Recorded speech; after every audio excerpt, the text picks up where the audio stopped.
First நம்மளோட decision என்னவா இருக்கும்னா, உடனே Googleல போய் சர்ச் பண்றது.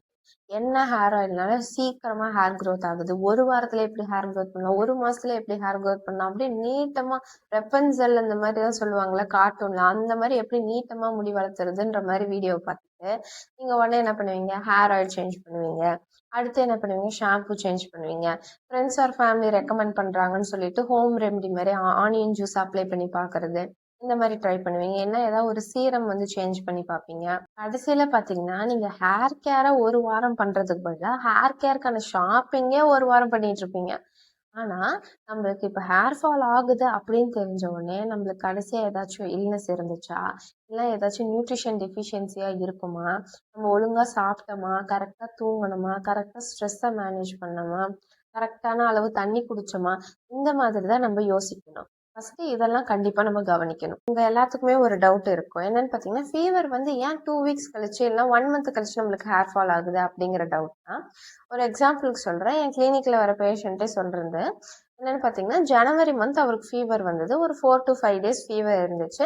அப்ப வந்து ரொம்ப வீக்கா ஃபீல் பண்ணது, ஒழுங்கா சாப்பிடாதது, கொஞ்சம் வெயிட் லாஸ் ஆன மாதிரி இருந்துச்சு. அந்த வீக் ஃபுல்லா ஒழுங்கா தூங்கல, பெட் ரெஸ்டாவே தான் இருந்தேன். அதுக்கப்புறம் கொஞ்சம் கொஞ்சமா சரியாச்சு. பிப்ரவரி மாதத்துல நான் நார்மலான ஒர்க் பார்க்க ஆரம்பிச்சிட்டேன். ஆனா மார்ச் மந்த் எனக்கு ஏன் ஹேர் ஃபால் ஆகிட்டே இருக்குன்னு அவர் கேட்டாரு.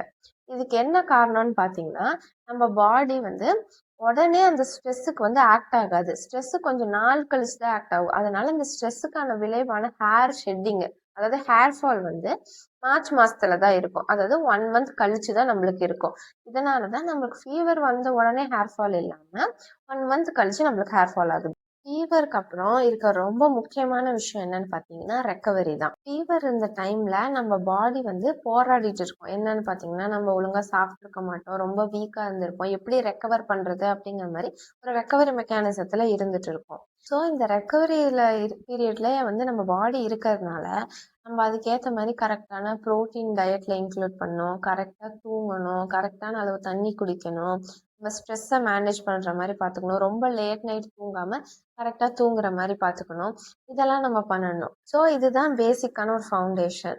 ஸோ ஹேர் ஃபால் ஆகுது அப்படிங்கிறதுனால ஹேர் ஃபாலை கண்ட்ரோல் பண்ணுறதுக்கு மட்டும் ஒரு சொல்யூஷன் தேடாமல் நம்ம பாடி ரெக்கவரி மெக்கானிசத்தில் தான் இருக்குங்கிறத புரிஞ்சுக்கிட்டு அதுக்கேற்ற மாதிரி நம்ம ஃபாலோ பண்ணிக்கிறது கரெக்டான ஒரு விஷயம். இந்த வீடியோ முடிஞ்சதுன்னா ஒரே ஒரு விஷயத்த மட்டும் நல்லா புரிஞ்சுக்கோங்க.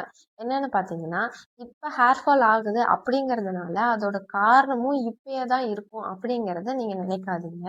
சில மாசங்கள் முன்னாடி, அதாவது லாஸ்ட் மந்தோ இல்ல அதுக்கு முன்னாடி மந்தோ, ஒரு 2 months பேக் நடந்த ஒரு இன்சிடென்ட்டோட ஒரு ரிசல்ட்டா நம்மளுக்கு இந்த மாசம் ஹேர் ஃபால் ஆக நிறைய சான்சஸ் இருக்கு. அதனால எப்பயுமே இப்பதான் ஹேர் ஃபால் நடக்குது, அதனால இப்ப இருக்க காசை கவனிச்சா போதும்னு நினைக்காதீங்க. எப்பயுமே 2 months பேக் நம்ம என்ன பண்ணோம், 2 months நம்ம என்னென்ன ரொட்டீன் ஃபாலோ பண்ணிட்டு இருக்கோம், எப்படி தூங்குறோம், என்ன மாதிரி பேட்டர்ன்ல நம்ம வாழ்ந்துட்டு இருக்கோம் அப்படிங்கறது எல்லாத்தையும் கண்டிப்பா கவனிக்கணும். இப்போ ஒரு இன்ட்ரெஸ்டிங்கான ஒரு கொஸ்டின் செஷன் பத்தி தான் பார்க்க போறோம். என்னன்னு பாத்தீங்கன்னா, இப்போ உங்களுக்கு ஃபீவர் லாஸ்டா எப்ப வந்துச்சு, அதுக்கப்புறம் எத்தனை மாசம் இல்லைன்னா எத்தனை வாரத்துக்கு அப்புறமா உங்களுக்கு ஹேர் ஃபால் ஆகுது அப்படிங்கறத கமெண்ட் பண்ணுங்க. எக்ஸாம்பிள், இப்போ எனக்கு லாஸ்ட் மந்த் வந்து ஃபீவர் வந்துச்சு, இந்த மந்த் ஹேர் ஃபால் ஆகுது, 1 month இல்லை 2 months இந்த மாதிரி கமெண்ட் பண்ணுங்க. ஸோ இந்த மாதிரி நீங்க கமெண்ட் பண்றது மூலியமா மற்றவங்களுக்கு இது ரொம்ப யூஸ்ஃபுல்லா இருக்கும். ஸோ ஹேர் ஃபால் அப்படின்ன உடனேவே ரொம்ப பேனிக் ஆகாதீங்க. அதே மாதிரி ஹேர் ஃபால் ஆகுது அப்படிங்கிறத கண்டுக்காம இக்னோரும் பண்ணக்கூடாது. ஃபர்ஸ்ட் எப்படி ஹேர் ஃபால் ஆகுது, அதாவது pattern of hair fall, pattern எவ்வளோ நாளாக ஹேர் ஃபால் ஆகுது, அதோட டைம் லைனு, அது இல்லாமல் என்னென்ன சிம்டம்ஸ் இருக்கு, இந்த 3ஐயும் எப்பயுமே நீங்க கன்சிடர் பண்ற மாதிரி பார்த்துக்கோங்க. இன்னைக்கு டே 14ல ஃபீவர்னால இல்லை ஏதாவது ஒரு அக்யூட் இல்னஸ்னால ஏன் ஹேர் ஃபால் ஆகுது, அது ஏன் 1 month கழிச்சு ஹேர் ஃபால் ஆகுது, அதுக்கு என்ன பண்ணலாம் அப்படிங்கிறதெல்லாம் பார்த்தோம். அடுத்து டே 15ல ஷாம்பூ பற்றி நம்ம விரிவாக பார்க்க போகிறோம். நான் உங்கள் டாக்டர் ரச்சா ஸ்ரீனிவாசன். இந்த 30 days சீரிஸ் உங்களுக்கு பிடிச்சிருந்தா லைக் பண்ணுங்க, உங்கள் ஃப்ரெண்ட்ஸ் அண்ட் ஃபேமிலிக்கு ஷேர் பண்ணுங்க, மறக்காம நம்ம சேனலை சப்ஸ்கிரைப் பண்ணி பெல் ஐக்கான் கிளிக் பண்ணி வச்சுக்கோங்க. இந்த 30 days சீரிஸை மறக்காம ஃபாலோ பண்ணிக்கோங்க. நன்றி. Subscribe to our channel for natural treatment and health awareness. Press the bell icon and get latest updates. Stay healthy with us. Thank you.